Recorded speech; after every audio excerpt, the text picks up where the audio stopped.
whatever it is that you think that you're not good enough or not deserving of love. Maybe you grew up in a situation where your parents mirrored you that you're not good enough because you only got positive feedback when you were acting in a specific way, or when you got the good grades, or if you were somebody who was a bit more fiery and you were only the good boy or girl if you were calm, or maybe you were really calm and quiet and they always told you to speak up, and you learned in early childhood that you're not good the way you are, and you learned not to be authentic.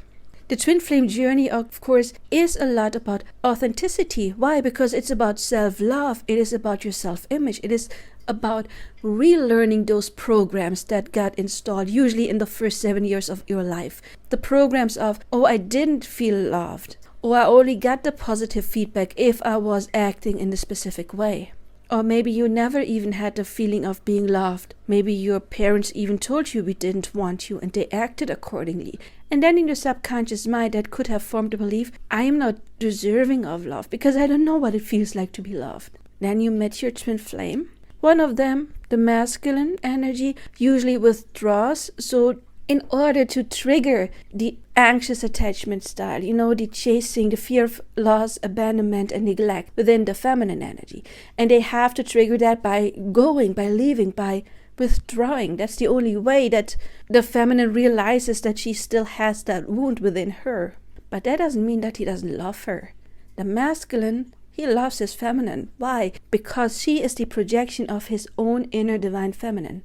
Of course, if he grew up with some kind of toxic femininity, a mother that was either smothering or not loving, not there, or there was a toxic relationship between his parents and he saw that, or he experienced other feminines in his life that kind of mistreated him, then yes, he has that core wound, and then he would attract you in the energy where you're not healed yet, where maybe you are very clingy, or where you get mad at him easily, or where you're trying to change him, where you don't want him to be authentic because you want him to be the version that you like him to be, which is completely fine because you can manifest that version, but not by manipulating the other person or giving ultimatums or anything like that, not by being mad at them. According to the law of assumption, everything you put your focus on, like being mad at them, you enhance the problem and you won't find the solution.